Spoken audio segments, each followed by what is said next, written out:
Alhamdulillah. Alhamdulillah wa kafa. Wassalatu wassalamu ala rasulillahil mustafa wa ala alihi wa sahbihi ahli sidqi wal wafa. Amma ba'du. Qala Allah Ta'ala fil Qur'anil Karim, a'udzu billahi minasy syaithanir rajim. Bismillahirrahmanirrahim. Ya ayyuhalladzina amanu kutiba alaikumus syiyam kama kutiba alal ladzina min qablikum la'allakum tattaqun. Wa qala Nabi sallallahu alaihi wasallam, "Man shoma ramadana imanan wa ihtisaban, ghufira lahu ma taqaddama min dhanbihi wa ma ta'akhkhar." Anak-anakku, siswa SMA Citra Nusa yang berbahagia, pada Ramadan kali ini merupakan Ramadan yang istimewa bagi kita, di mana kita tidak bisa bertatap muka secara langsung, namun hati kita tetap bertemu.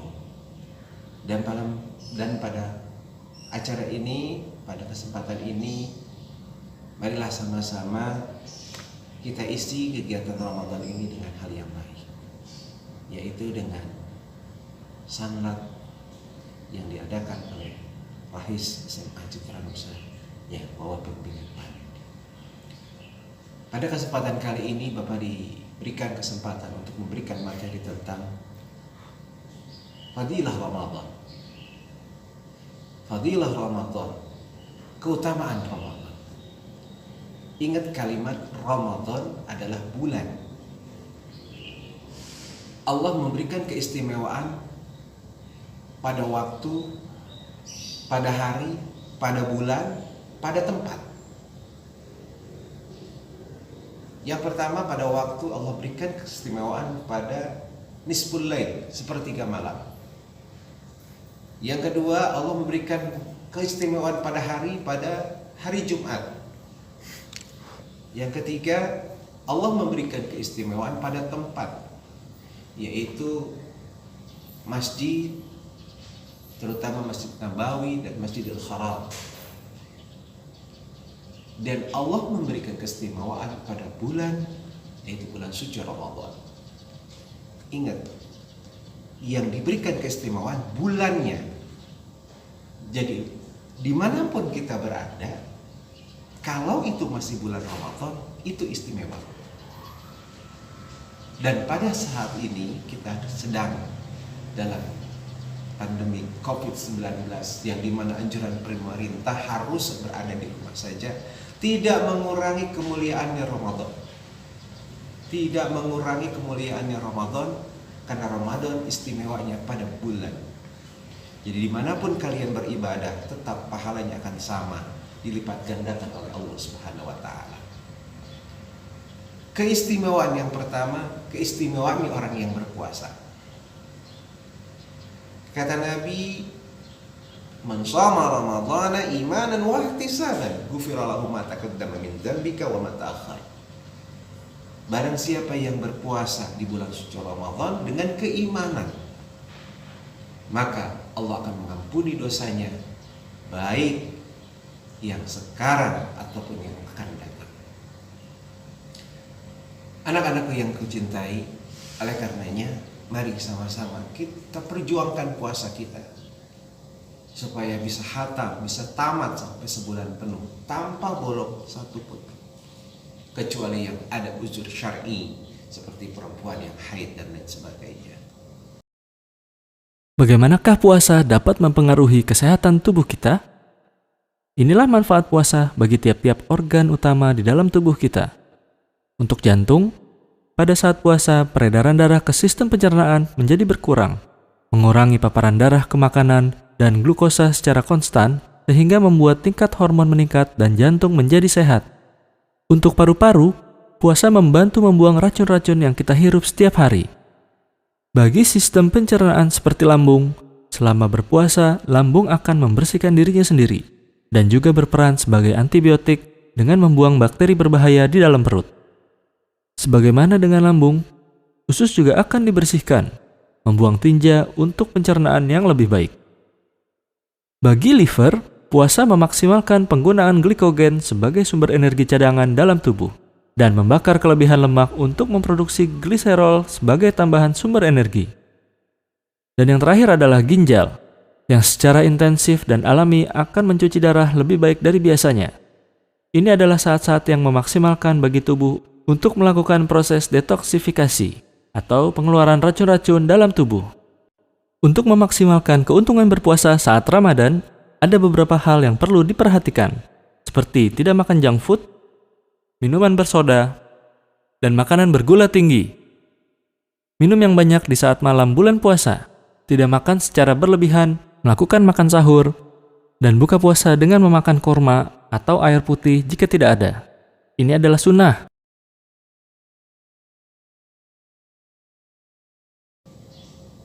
Yang kedua, keistimewaan orang-orang yang sholat berbeda dengan sholat-sholat selain bulan Ramadan. Orang yang sholat di bulan Ramadan, sholat sunnahnya diganjar dengan pahala sholat wajib, dan sholat wajibnya diberikan ganjaran berlipat ganda.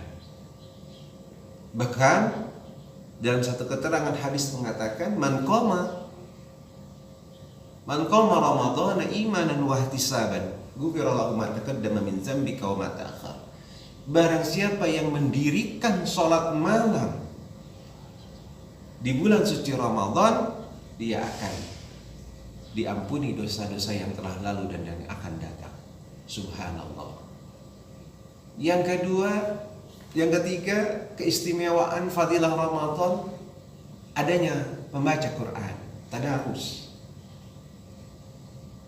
Karena syahrul Ramadan unzila fihi al-Quran hudan linnas. Di dalam bulan Ramadan Allah turunkan Quran. Oleh karenanya Allah berikan keistimewaan orang-orang yang membaca Quran.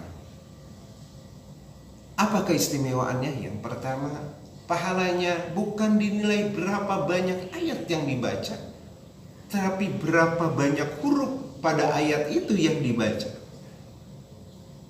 Contoh, kita baca Bismillahirrahmanirrahim, ada 11 huruf. Berarti 11 huruf itu yang akan diganjarkan oleh pahalanya oleh Allah SWT. Oleh karenanya yuk sama-sama Bapak kita semua perbanyak tadarus dari sekarang. Baca Quran. Yang tidak bisa baca Quran, baca juz amma. Yang tidak bisa baca juz amma, belajar dengan membaca Iqra yang kalian miliki. Yang selanjutnya, keistimewaan dalam bulan puasa adalah sedekah. Sedekahnya bulan puasa Allah ganjar dengan dengan berbagai kemudahan, berbagai lipat gandanya. Apa dasarnya? Surat Al-Baqarah. Masalul ladzina yunfikuna fi sabilillahi amwal kamasalil habbati anbatit sab'a sanabila fi kulli sunbulati mi'atu sab'ah. Perumpamaan orang yang menafkahkan hartanya di jalan Allah itu bagaikan menanam satu biji. Dalam satu biji itu akan tumbuh satu batang. Dalam batang itu akan banyak, ada 7 tangkai. Dalam 7 tangkai itu ada 100 buah. Berarti ada 700 kebaikan yang Allah balas. Wallahu yudha'ifu liman yasha. Dan Allah akan lipat gandakan. Nah, para tafsir menyatakan wallahu yudha'ifu liman yasha itu Allah berikan di bulan suci Ramadan. Kalau yang sedekah biasa 700, kalau Allahu yudha'ifu liman yasha itu adanya di bulan suci Ramadan. Dari yang 700 Allah lipat gandakan lagi pahala sedekah. Marhaban ya Ramadan. Bulan yang istimewa itu selalu dinanti dan dirindukan umat Islam di seantero jagat. Rasulullah Shallallahu Alaihi Wasallam sangat memuliakan dan mengagungkan bulan ke-9 dalam kalender Hijriah itu. Saking spesialnya, Ramadan biasa dijuluki dengan Syahrullah, bulannya Allah. Menjelang datangnya Ramadan, Rasulullah Shallallahu Alaihi Wasallam berkhutbah, "Wahai manusia, telah dekat kepadamu bulan yang agung, lagi penuh keberkahan. bulan yang di dalamnya terdapat satu malam yang lebih baik dari 1000 bulan. Bulan yang di dalamnya Allah Subhanahu wa Ta'ala menjadikan puasa sebagai fardu dan bangun malam sebagai sunnah. Ramadan yang agung dan mulia ini juga dikenal sebagai Syahrus Syam. Selama sebulan penuh, manusia yang beriman diwajibkan untuk menunaikan saum, sebuah ibadah yang spesial di hadapan Sang Khalik. Rasulullah Shallallahu Alaihi Wasallam bersabda, telah berfirman Allah Azza wa Jalla, tiap-tiap amal anak Adam untuknya sendiri, kecuali puasa. Puasa itu untukku dan aku sendiri yang akan membalasnya. Hadis riwayat Bukhari. Itulah mengapa Ramadan dijuluki sebagai bulannya Allah. Sejarah peradaban Islam mencatat ada sederet peristiwa penting dan bersejarah yang terjadi pada bulan Ramadan. Bulan Ramadan memiliki hubungan yang erat dengan Al-Quran, ujar Maulana Muhammad Zakaria Al-Kandahlawi dalam Fadilah Ramadan. Pada Ramadanlah kitab suci Al-Quran untuk pertama kalinya diturunkan kepada Nabi Muhammad SAW, sehingga Ramadan juga dijuluki sebagai Syahrul Quran. Boleh dibilang, Ramadan merupakan awal diturunkannya syariat dan ajaran Islam bagi umat Rasulullah SAW. Nabi Muhammad SAW diangkat sebagai Rasulullah ketika sedang berkholwat di Gua Hiro, juga pada bulan Ramadan, tulis Ensiklopedia Islam. Wahyu pertama turun kepada Rasulullah pada bulan yang mulia ini. Tak heran jika Ramadan menjadi satu-satunya nama bulan yang disebutkan dalam Al-Quran. Allah Subhanahu wa Ta'ala berfirman, bulan Ramadan adalah bulan di dalamnya diturunkan Al-Quran sebagai petunjuk bagi manusia dan penjelasan-penjelasan mengenai petunjuk itu dan pembeda antara yang benar dan yang batil. Al-Quran Surat Al-Baqarah ayat 185. Menurut John L. Esposito dalam Ensiklopedia Oxford, pada bulan Ramadan terjadi dua peristiwa besar dalam sejarah awal umat Islam. Peristiwa itu adalah dua perang besar yang dimenangkan oleh komunitas Islam. Kedua perang itu adalah Ghazwah Badar, Perang Badar, dan Fathul Makkah. Tutur guru besar pada bidang studi Islam di Universitas Georgetown, Amerika Serikat ini. Perang Badar terjadi pada 17 Ramadan 2 Hijriah atau 624 Masehi. Inilah peperangan pertama yang dilakukan kaum muslim melawan kaum kafir Quraisy dari Mekah, tentunya setelah hijrah ke Madinah. Pertempuran itu berakhir dengan kemenangan pihak muslimin, sedangkan Fathul Makkah atau pembebasan kota Mekah terjadi pada bulan Ramadan 8 Hijriah 630 Masehi. Masih banyak lagi peristiwa bersejarah yang terjadi di bulan Ramadan. Menurut Esposito, dimensi historis dan komunal dari bulan Ramadan terwujud dalam peristiwa-peristiwa yang berlangsung setiap tahun dan sepanjang bulan tersebut. Sejarah telah mengajarkan bahwa Ramadan merupakan masa ketika tanggung jawab moral sebagai muslim ditekankan.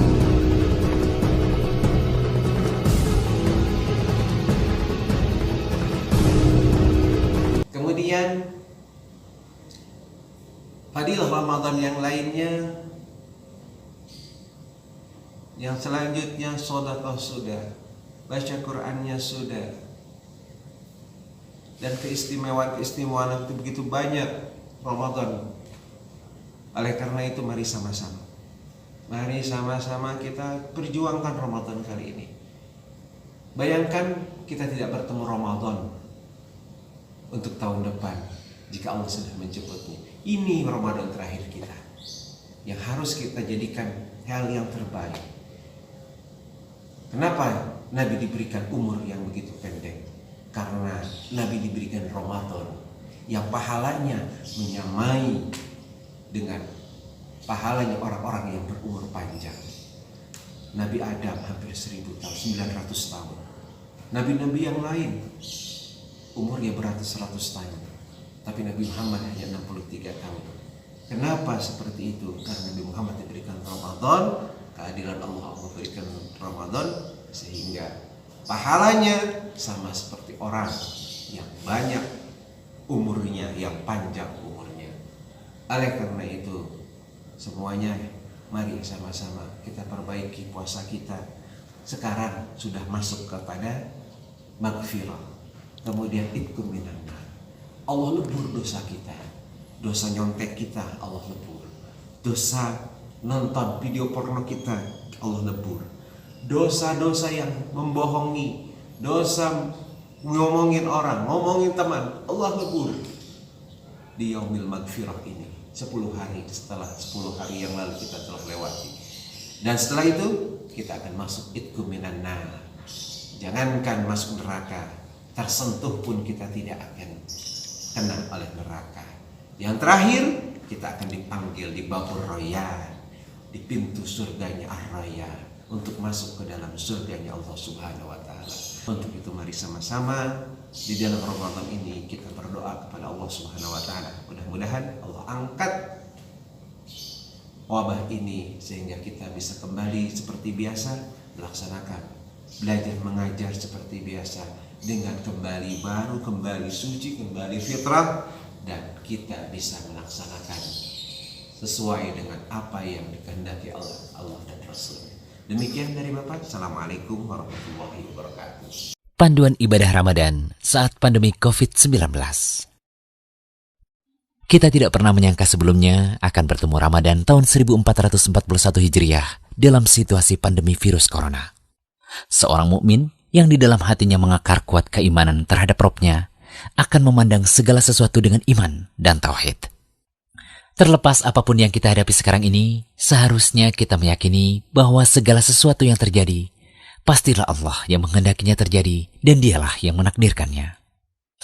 Namun, setiap yang Allah takdirkan terjadi, pasti ada hikmahnya, baik kita ketahui atau tidak. Pandemi COVID-19 bukan menjadi alasan lunturnya semangat kita untuk berlomba meraih pahala di bulan Ramadan. Di tengah wabah virus corona seperti ini, ada beberapa ibadah Ramadan yang tidak bisa kita lakukan sebagaimana Ramadan sebelumnya. Karena Kementerian Agama Republik Indonesia telah memberikan panduan ibadah Ramadan lewat Surat Edaran Nomor 6 Tahun 2020 tentang panduan ibadah Ramadan dan Idul Fitri 1 Syawal 1441 Hijriah di tengah pandemi wabah COVID-19. Berikut beberapa hal penting yang tertuang di dalamnya. 1. Umat Islam diwajibkan menjalankan ibadah puasa di bulan Ramadan dengan baik berdasarkan ketentuan fikih ibadah. Kedua, sahur dan buka puasa dilakukan oleh individu atau keluarga inti. Tidak perlu sahur on the road dan iftar jama'i atau buka puasa bersama. 3. Sholat tarawih dilakukan secara individual atau berjamaah bersama keluarga inti di rumah. 4. Tilawah atau tadarus Al-Quran dilakukan di rumah masing-masing berdasarkan perintah Rasulullah SAW untuk menyinari rumah dengan tilawah Al-Quran. 5. Buka puasa bersama baik dilaksanakan di lembaga pemerintahan, lembaga swasta, masjid maupun musola ditiadakan. 6. Tidak melakukan iktikaf di 10 malam terakhir bulan Ramadan di masjid. 7. Pelaksanaan sholat Idul Fitri yang lazimnya dilaksanakan secara berjamaah, baik di masjid ataupun di lapangan, ditiadakan. 8. Tidak melakukan kegiatan seperti takbir keliling dan pesantren kilat, kecuali melalui media elektronik. 9. Silaturahim yang lazimnya dilaksanakan ketika Hari Raya Idul Fitri bisa dilakukan melalui media sosial dan video call atau conference. Semua panduan yang telah disebutkan tadi dapat diabaikan bila pada saatnya telah diterbitkan pernyataan resmi pemerintah pusat untuk seluruh wilayah negeri atau pemerintah daerah untuk daerahnya masing-masing yang menyatakan keadaan telah aman dari pandemi COVID-19. Mari kita taati anjuran pemerintah kita demi kemaslahatan bersama. Semoga bermanfaat. Hilalmu datang mengerai hariku yang terasa sunyi. Oh Ramadan, berkahmu ku tunggu, angkat musibahku. Ramadan, hadirmu anugerah dari Sang Maha Rahman. Denganmu beribu-ribu dosa dihapuskan, semua amalan dilipat lipat gandakan bagi umat Rasulullah.